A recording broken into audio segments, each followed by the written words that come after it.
What's up, guys, and welcome back to the Photo Finish, Scot Radio's home for motorsports in general and NASCAR in particular. I'm your host, Ben Schneider, joined once again by Matt Cole, coming back after a week's absence. Matt, good to see you. Good to be back.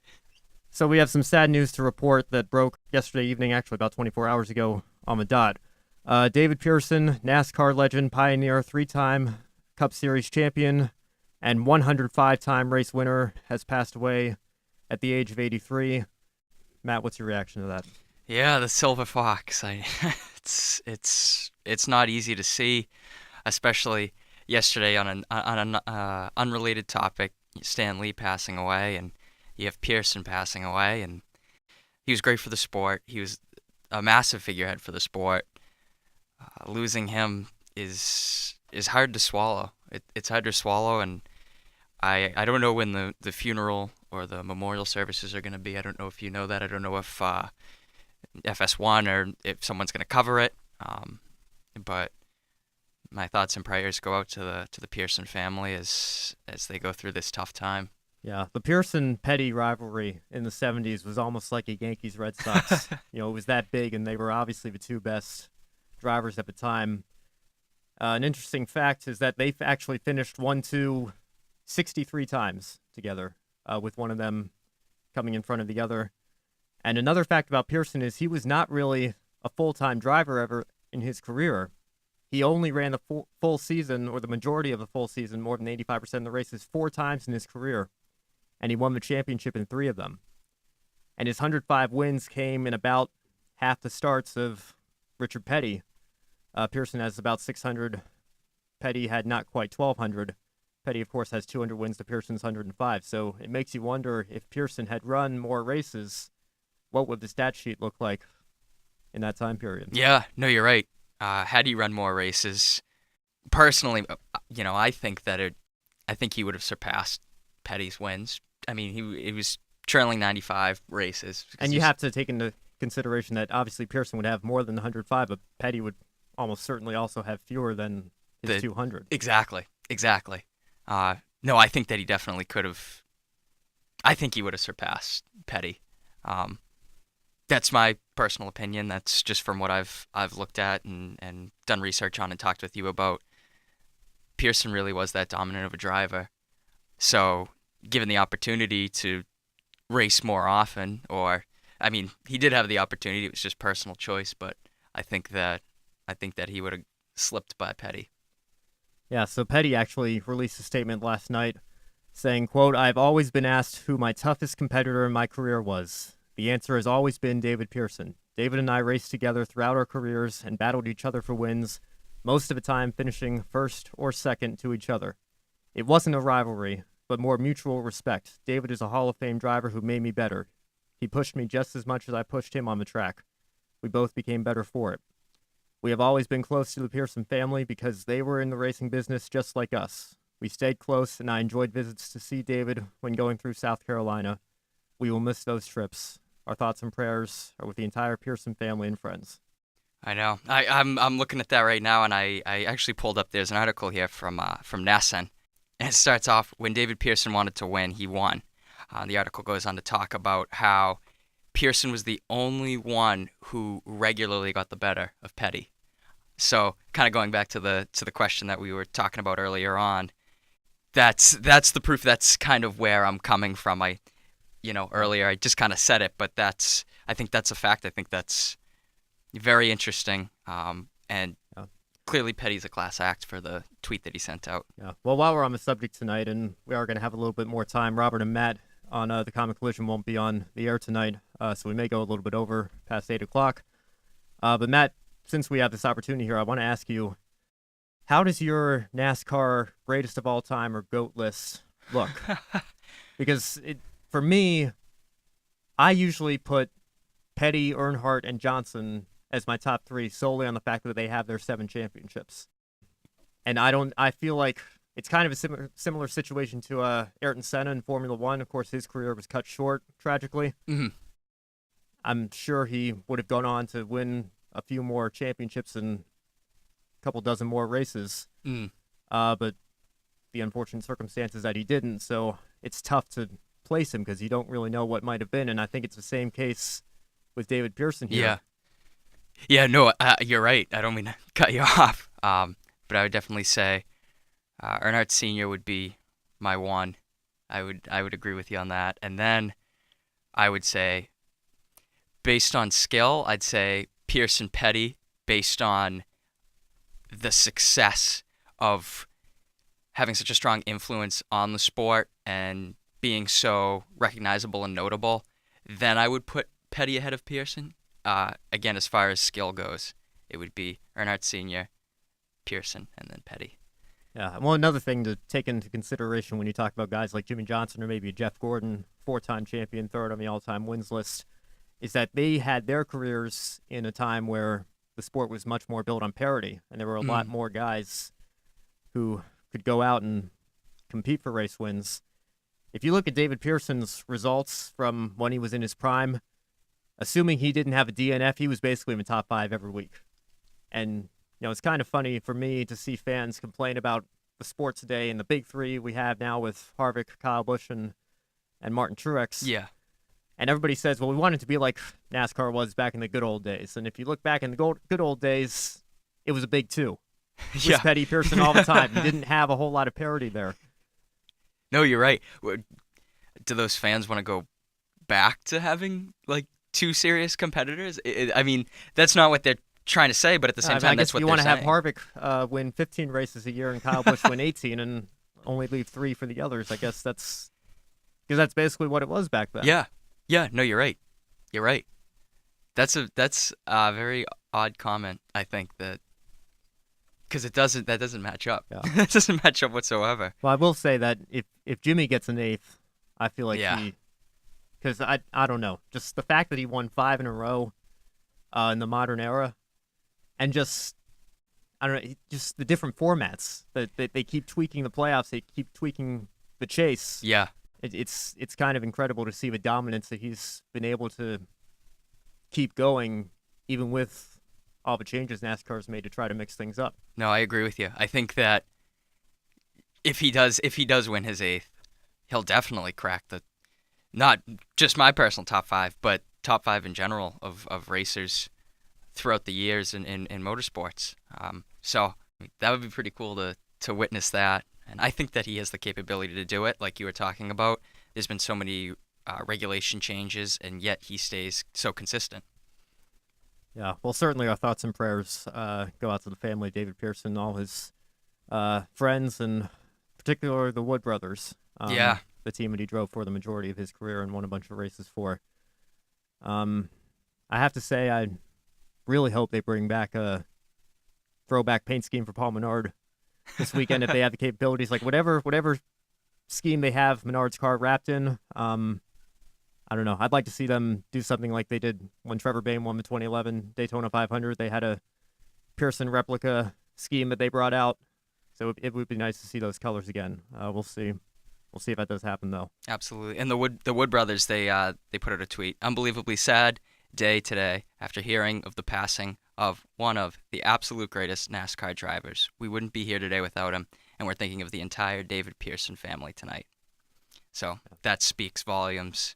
Again, he had a wonderful team that he was racing for, a team that really, really cared about his ability to race, but also who he was as a person. All right, so let's move on now to some IndyCar news. So Fernando Alonso has finally announced with McLaren that he will be back at Indianapolis next May. He'll be doing the Indy 500 as part of his Triple Crown bid. Of course, he has wins in the Grand Prix of Monaco and now the 24 Hours of Le Mans this year. And continuing to chase that Indy 500 win. He came close in 2017, looked like he maybe had a shot, and his Honda engine let go. It wasn't the first time or the last time that happened to him. But he was running only one position behind his teammate Takuma Sato when his engine let go. Sato ended up winning the race, so he was certainly up high enough to the point where he could have made a run at the end. And I think he really came in and showed that with even the little oval experience that he had, he was a serious contender. But the interesting thing about the announcement that came out this week is that there's no mention of an Andretti partnership. And of course, Alonso's relationship with Honda isn't the greatest. You can't blame him for being upset for all the hard times they put him through in F1.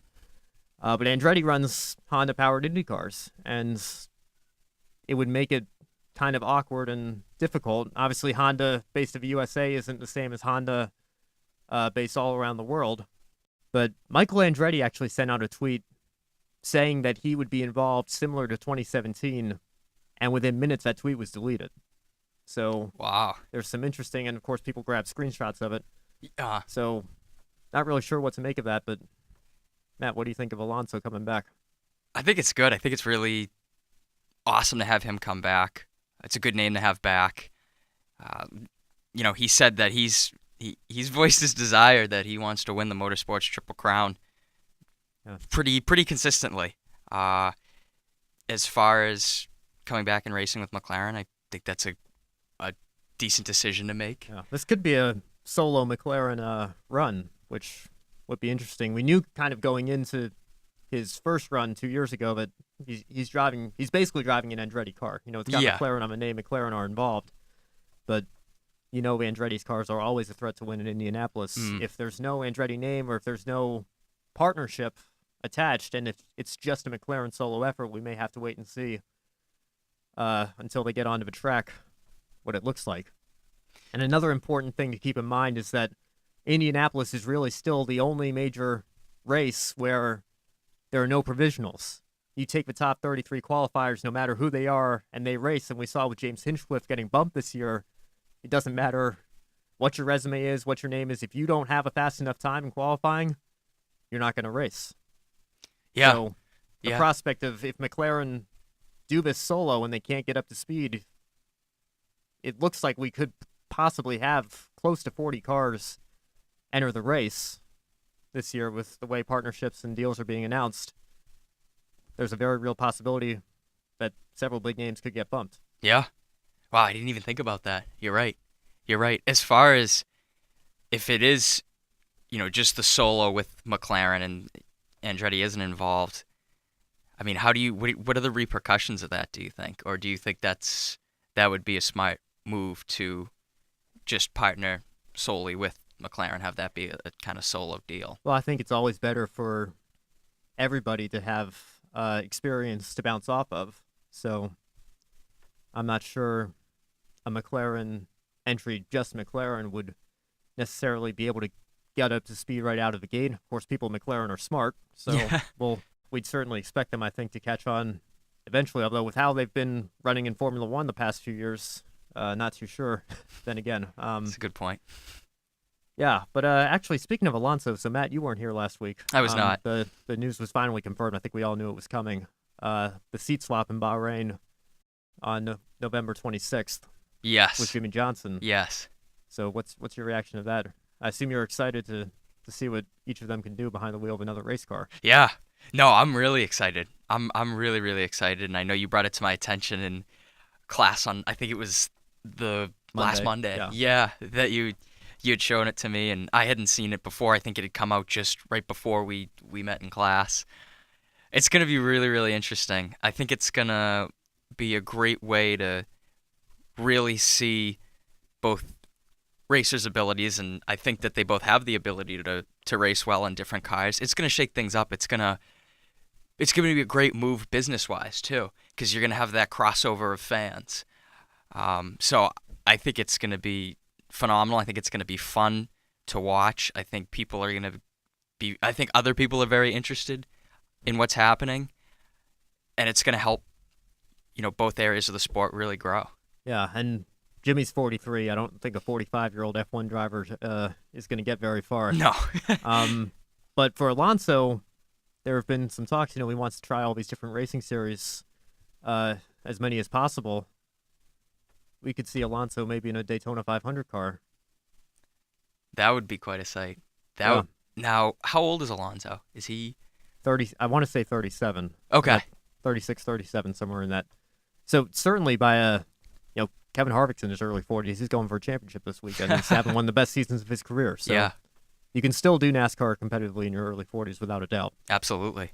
So he has some time where he can really start to make some power moves, and I think this is the first step in that direction. And this is not with no disrespect to Tony Stewart, Lewis Hamilton, with their seat swap in 2011, this isn't get in the car, do a few laps, and take pictures and be done. Yeah. This is a comprehensive. Jimmy's going to go to McLaren's simulator, meet the engineers, figure everything out, do as many laps as he can, and Alonso's going to do the same thing in the Hendrick 48 car. Yeah. Jimmy's actually been saying that he's been working on strengthening his neck, because that's a lot of things a lot of first-time Formula One drivers will comment on, is that they're really surprised at the neck strain that comes from all the G-forces from taking the corners at those speeds. That's awesome. I mean, with Jimmy, like you said, I don't know necessarily how competitive he's going to be, but it is good to know that it's not going to be like what we saw before. Like you said, do a couple laps, take pictures. This is legit. I think more specifically with Alonso, you have someone who's competitive, someone who can shake things up, and that's what I love. I love seeing new faces. I love just a nice mix-up, because you kind of see the same thing. No, I mean, not necessarily, but you like to see this. You have to like to see this. As a fan of the sport, as a fan of sports in general, this is a really interesting move, and I think it's something that is going to go down in the history books and something we'll be talking about with our children and their children. Yeah, absolutely. All right, so back to a little bit of NASCAR action from last week. So I came into the studio Tuesday night praising Kevin Harvick, talking about how great the win was for his team because it locks him into the championship 4, and he doesn't have to worry about anything at Phoenix now. He's safe.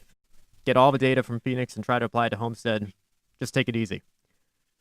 And then we find out the next day that that's not the case because Harvick had an illegal spoiler. His car failed R&D inspection, as did the other 2 cars that were taken there of second-place finisher Ryan Blaney and fourth-place finisher Eric Jones. So, Matt, what's your reaction to the Harvick news? It's tough. I think in that case, now Harvick had the issue with the spoiler. Yeah, Blaney had crushed panels in the wrong place, it looked like, and Eric Jones, I guess it was just some sort of aerodynamic package issue that wasn't right. Yeah, it's tough, and obviously you don't want racers to cheat. You don't want anyone to cheat. But at the same time, we were talking about it earlier, how everything has to be down to the 100th of an inch or the 1,000th of an inch. Well, there are so many questions that come out of this for me, and the first is the question that we've been asking for years now, because it's getting kind of ridiculous at this point, the amount of so-called encumbered wins that we're seeing. Of course, NASCAR took that out of their dictionary last year. They're not using that word this year, but it's basically the exact same thing. So should NASCAR start taking the win away? Why does it take 3 days for us to hear about this? Yeah. All 3 of these cars failed. All 3 of it, they usually take 3 back to R&D. All 3 happen to fail this week. So are these 3 just coincidental, honest mistakes? Or is it a case of blatantly cheating? And then if you had 100% fail rate at R&D, does that mean every single car in the field is illegal? And it's only the guys that are going to R&D and getting that close inspection that are being caught? Yeah, and Harvick's crew chief came out and said that same exact thing. Yeah, there isn't a car out there that's 100% legal these days, is what Ronnie Childers was saying. So then that comes down to, I think in that case, if that is the case, I think it comes back to just overregulation. You don't want ridiculous things happening, but at the same time, you don't want a spec series either. Exactly. Yeah. Exactly. And that's what you look at in Formula One. A Mercedes car looks visibly different than a Williams car. Yeah. And the Mercedes is much more aerodynamically quick through the corners, even though the Williams has that exact same Mercedes power unit in the back of that car. So in a straight line, their speed's virtually identical. Yeah. If anything, the Williams will probably be a little bit quicker because there's less downforce with their lack of aerodynamics. Yes. But when you take it over the course of a lap with all the twists and turns, Mercedes is obviously going to be faster. But it's the regulations, and there are regulations that the teams have to stay within the boundaries of, obviously. Mm-hmm. But it's not like you look over a NASCAR and a Hendrick Chevrolet to the naked eye looks exactly the same as a Childress Chevrolet. And the interesting thing here, too, is that Harvick didn't get the money, he didn't get the points, but he's still jotted down in the record book as having won the race. I can't wrap my head around that. If So you're saying that they should take the win away? I think it's all or nothing. I think if they're going to take the points away and take the money away, they should also take the win away. Personally, in this case, I don't know how severe the infringement was, or the penalty, what was docked. I don't know how serious the altercation to the spoiler was. There was an official that said this is basically as blatant as it gets. If that's the conclusion that they've come to, all three have to be taken away: the money, the points, and the win. And it's not unprecedented. The very first NASCAR strictly stock race ever, 1949, the predecessor of the Monster Energy NASCAR Cup Series we know today. If you were there in attendance, you'd know that Glenn Dunaway crossed the line first with a 3-lap margin of victory, won the race pretty handily. Yeah. And then the inspection comes along and we find his car has illegal shocks.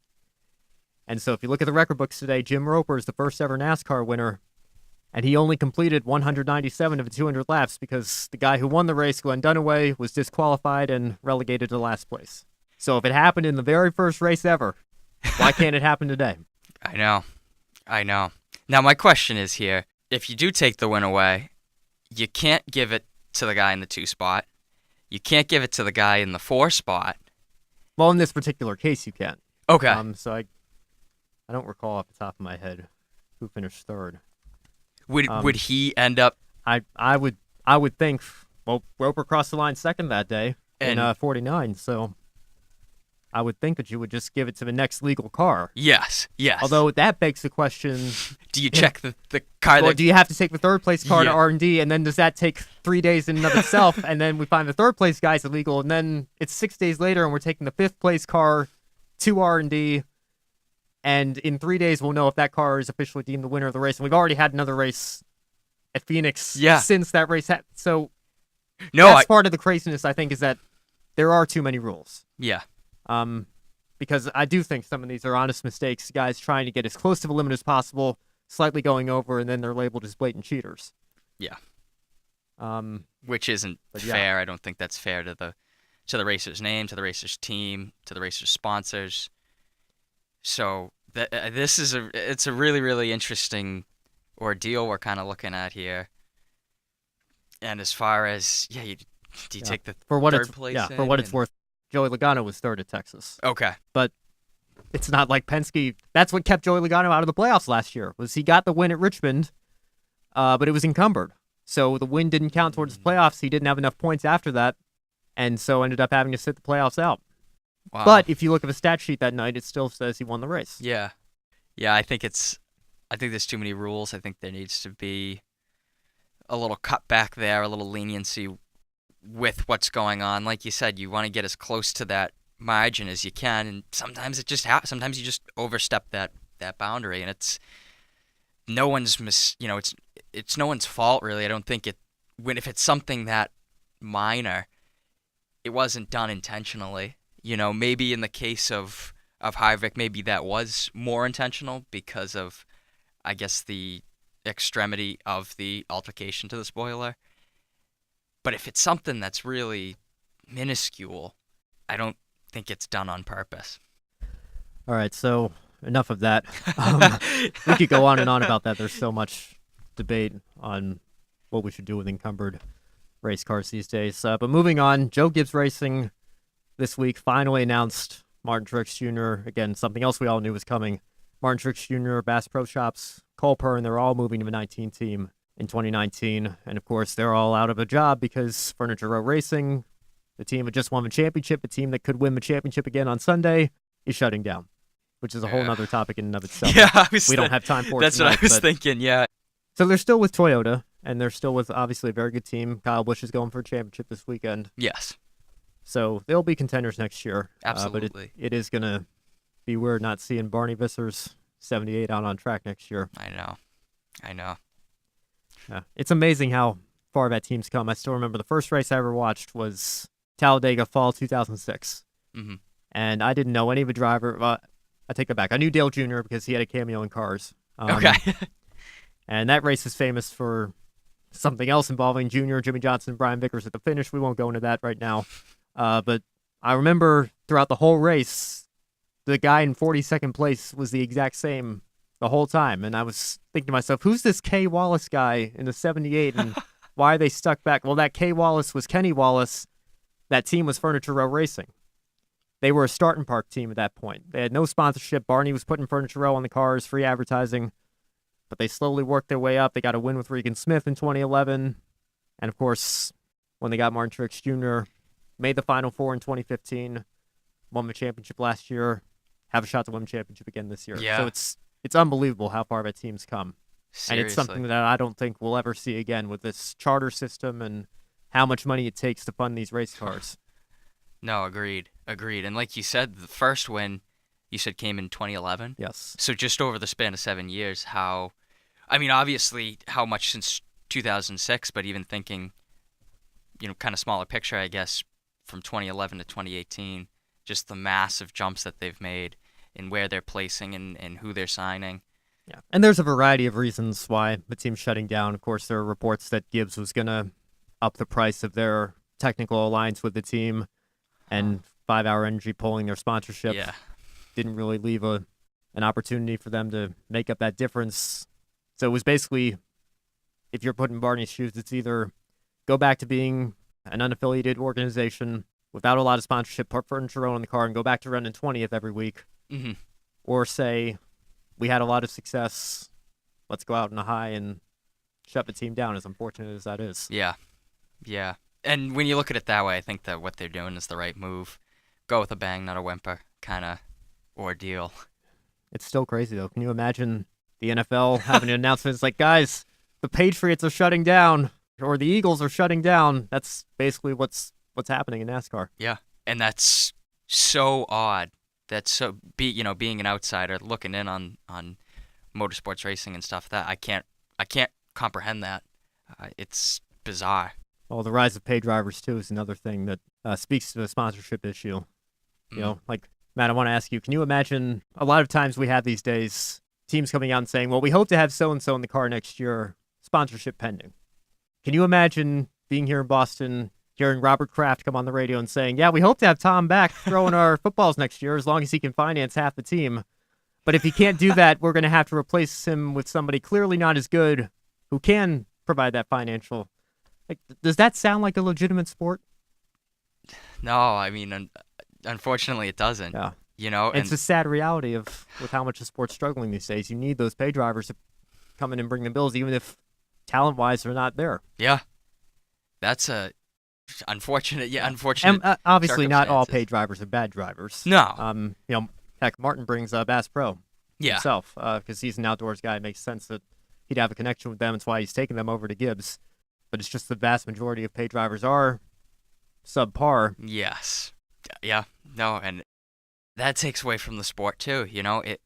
The whole thing's kind of a mess, and it's sad to see that. I'm new. I'm just getting involved in it, and now I'm thinking, oh my goodness, and in the next 3 years, by the time we graduate, what's it gonna look like then? I hope it looks vastly different. I hope it looks vastly different in a positive manner.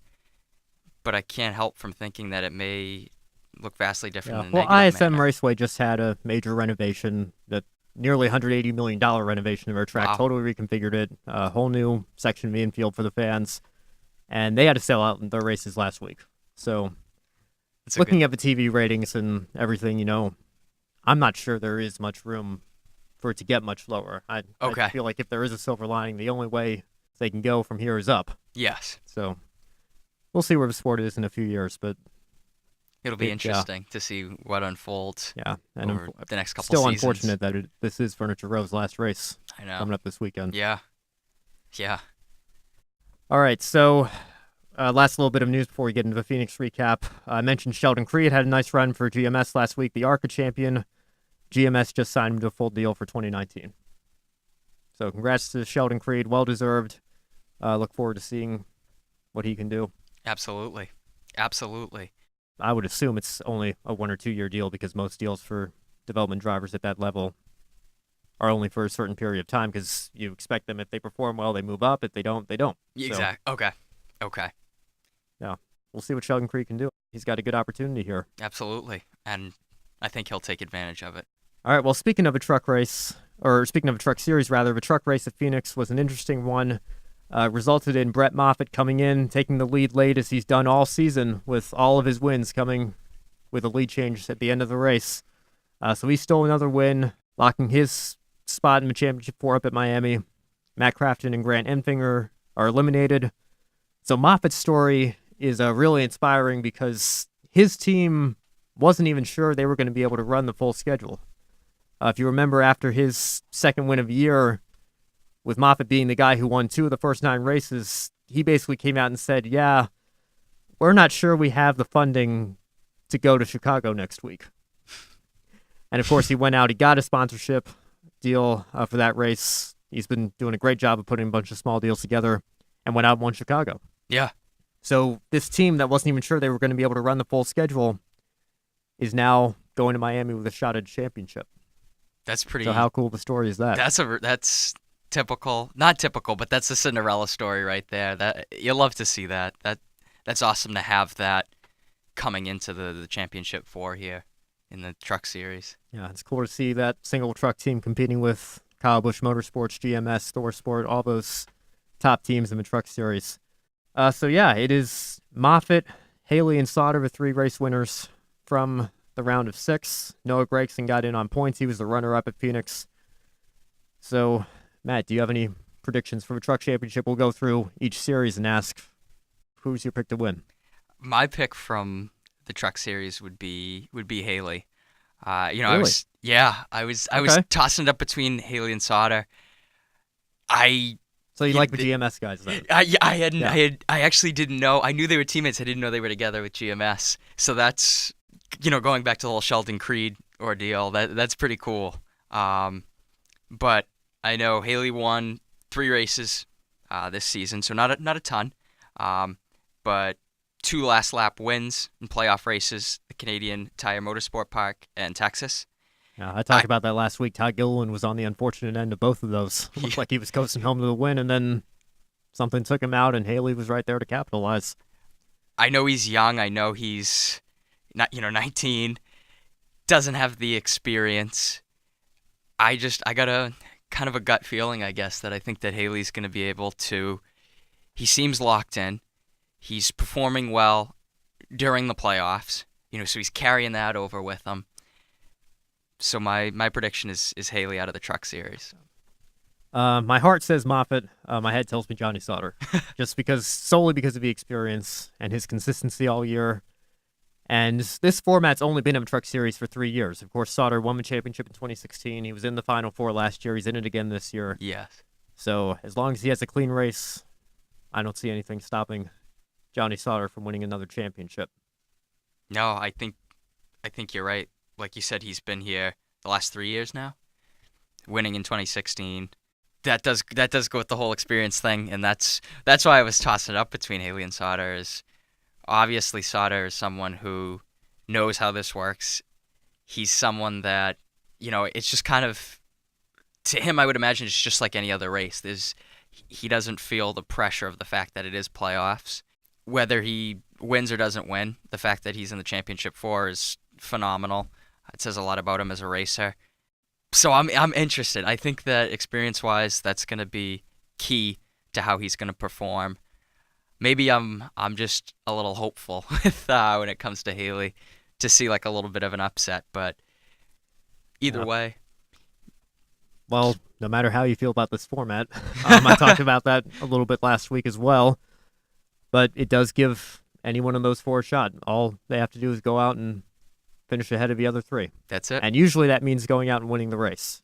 So that's very it'll true. Be interesting to see what happens with those 4 in the truck series. Yeah, absolutely. All right, so moving on to the Xfinity race. Christopher Bell had some rotten luck in the earlier 2 races with a couple of accidents and basically needed to go out and win, and that's exactly what he did. So he is in the Final Four along with Cole Custer, Tyler Reddick, and Daniel Hemrick. So, Matt, who's your Xfinity Series prediction? Out of the Xfinity Series, I have Chris Bell. I think that he's been consistent all year long. He's on the younger end of the spectrum too, right? He is. Okay. I think won a lot of races this year. a ton of races. One of which we were in attendance for. Yes, and getting to see him race in person, you really can start to get the concept of how great of a racer that he really is.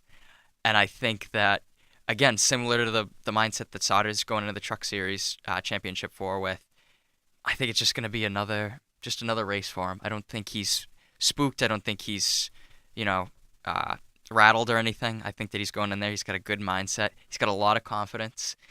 Obviously, with the first two races, he had some crummy luck, but I think those are behind him. I think that's, with who he is as an athlete, I don't think that's going to hinder him or his performance this week. Yeah, I'm also going with Christopher Bell.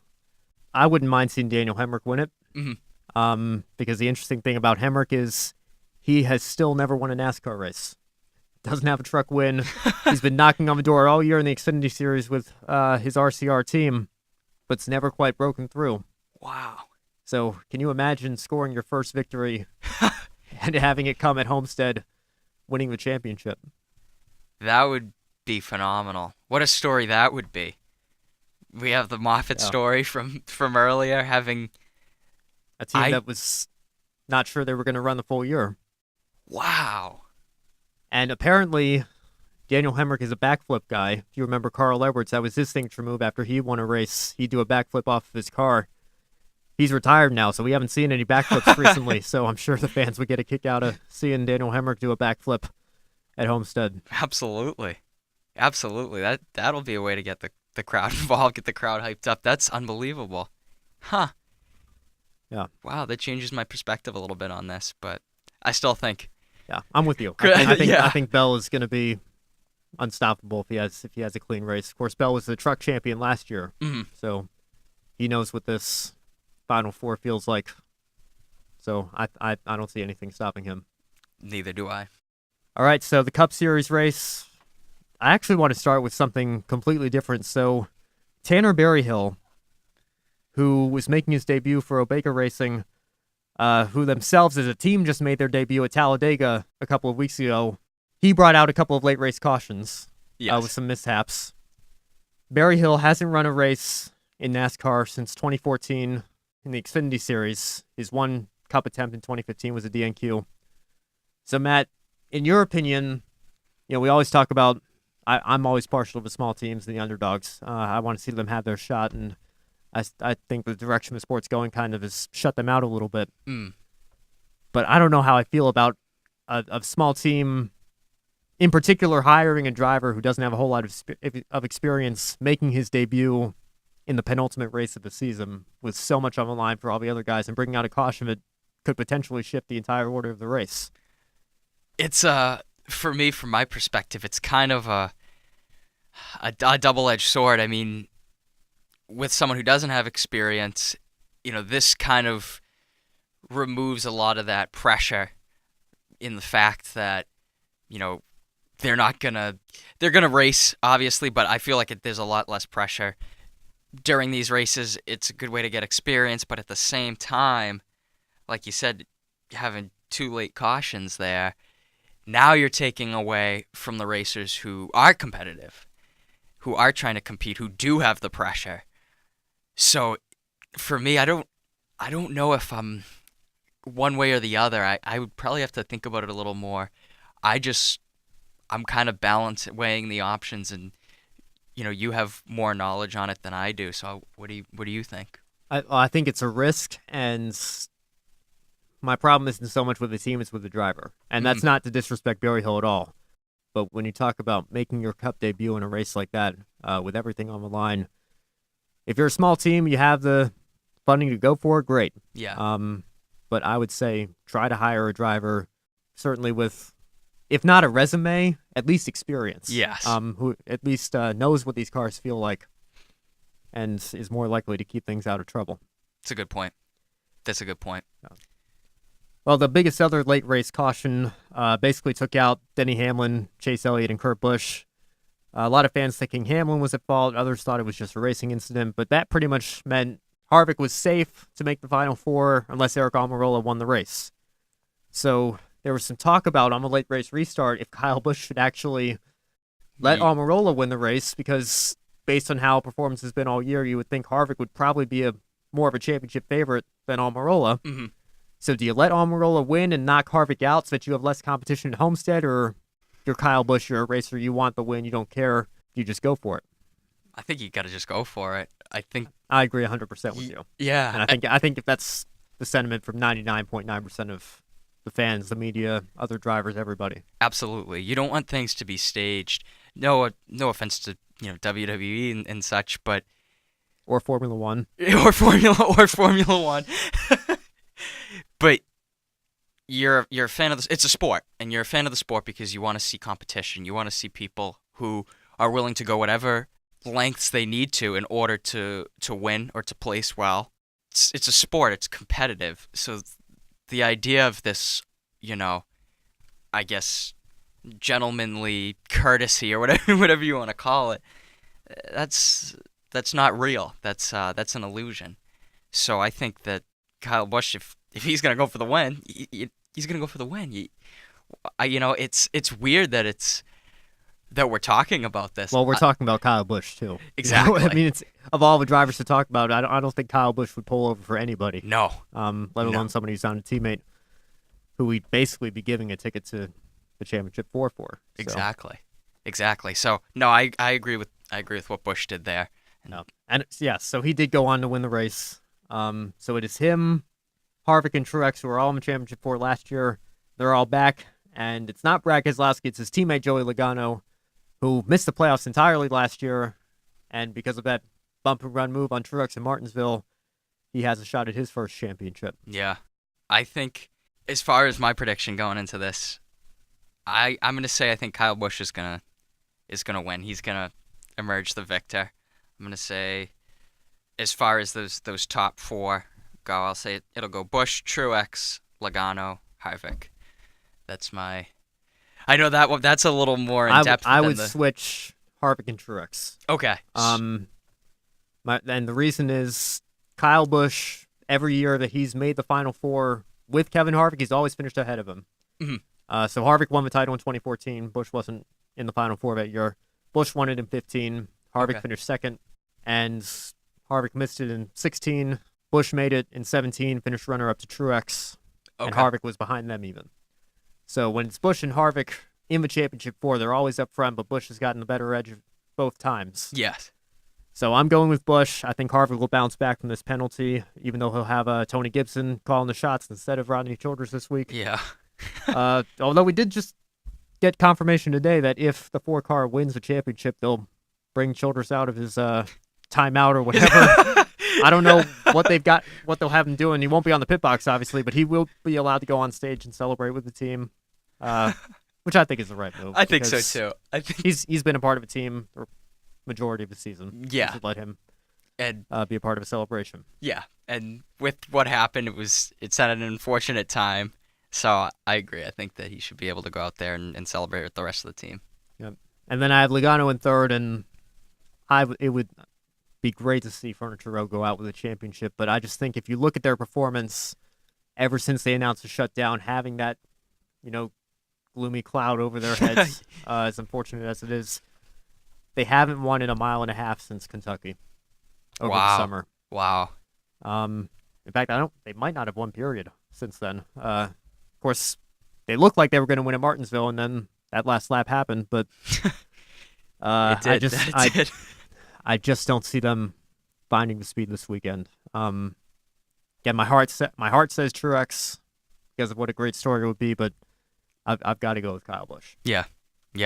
I feel the same. My heart does say Truex as well, but kind of looking at it statistically, thinking about it logically, I think Kyle Busch has the upper hand and the best opportunity to come away with the win. All right, so let's move on to the other racing action this past weekend. It was the Brazilian Grand Prix for Formula One, and Lewis Hamilton, shocker, comes away with another victory, and it's his 50th win in the V6 turbo hybrid era, so since 2014. So he has now won 50 of the 99 races in that time period. I don't know. Absolute dominance. Yeah. Yeah, which is awesome. But at the same time, and it's something that we've been talking about since we started the show.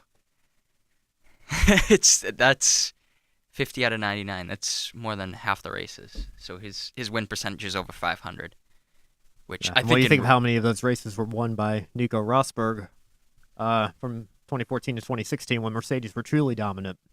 I think clearly they still have the upper edge right now, but Ferrari and Red Bull have definitely closed the gap. Yes. If you remember back in 2016, there were 21 races on the schedule. Mercedes won 19 of them. The only two they didn't win, the first one was in Spain when they were running 1-2 in the opening lap and Rosberg and Hamilton were going for it, crashed into each other. That was that. And the second one, Rosberg got caught up in some action on the opening lap with Sebastian Vettel. That set him back. He ended up recovering to finish third. But Lewis Hamilton was coasting to victory. Looked like nothing was going to stop him. Then the engine blew up. So Mercedes easily could have had... Although I guess if you're going to do that, you have to give Monaco to Daniel Ricciardo because when he came into the pits, Red Bull didn't have his tires ready, and he came out...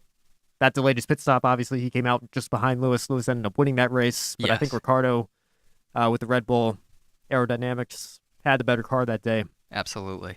But Mercedes easily could have had a perfect year that season had everything gone their way. That's true. That's true. Their dominance has been absolutely nothing short of incredible. Yeah. Yeah, no, you're right. You're right. Yeah. And Lewis is one of those guys, too, where just, you can love him, you can hate him, but no matter how you feel about him, you have to respect the man for what he's done. Absolutely. And all the accomplishments he has. Agreed. Yeah, agreed. Yeah. So he won this race, but actually, you can argue that he shouldn't have won this race. It should have been Max Verstappen. And Max was leading the race and about to put Esteban Ocon's Force India a lap down. Well, as they were going through the corner, Ocon fought back. They touched, sent both of them spinning, and Verstappen recovered to finish second behind Hamilton, but there was a lot of controversy. Max obviously wasn't too happy. It actually got a little physical in the paddock afterwards. So, Matt, I want to ask you, a driver's allowed to unlap himself, but with the gap with Red Bull and the top three being as big as it is to the midfield, do you think Ocon just should have taken a step back, or should Verstappen have left more room? What do you think should have happened here? I think it's fine. Again, I don't really have any quorums with what happened. It's racing. Yes, you have the ability to unlap yourself. I don't think that anyone should have given more space.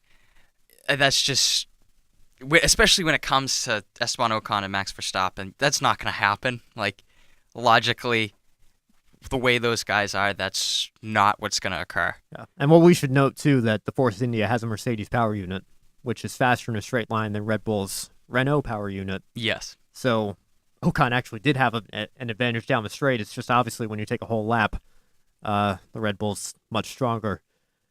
But with Ocon having that run, there's nothing saying he can't unlap himself if he has the opportunity to. Exactly. And pulled up this news article coming out of Australia, and it's titled Mad Max Verstappen. I thought that was kind of funny. And it said that Verstappen and Ocon, after their collision, that wasn't what was going to cause any of the issues. They said what had happened was Ocon had given a wry smile and claimed that he was faster than Verstappen, and that's what kind of sparked the whole controversy. Whether that's true or not, I don't know. I think that's a really interesting kind of behind-the-scenes look. Again, if that's what truly occurred, the fact that it wasn't the collision that initiated the conflict between the two, but rather Ocon kind of touting when what he said clearly isn't true. Yeah. Well, the stewards did deem Ocon to be at fault, and they gave him a 10-second stop-go penalty, which is basically the most severe in-race penalty there is aside from disqualification.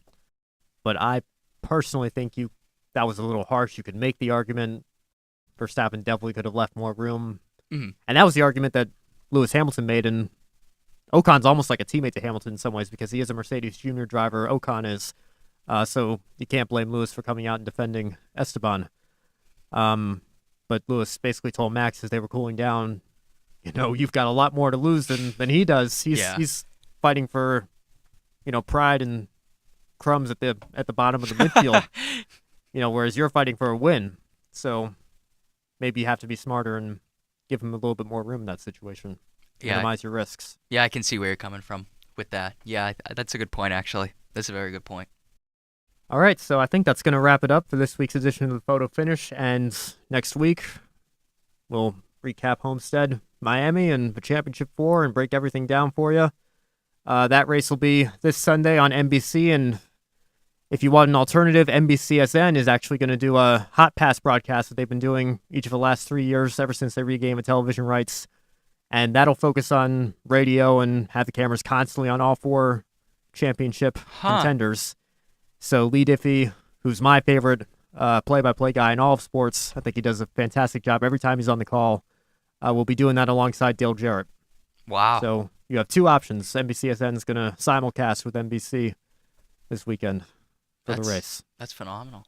Wow, I didn't know that. Okay. So yeah, you do have 2 options. As far as, and I know we're coming down the stretch here, but as far as how the advertisements are going to be run, is there NBC or NBCSN, is one of them going to have more coverage? Is it going to be kind of the same they'll both go to commercials probably at the same time.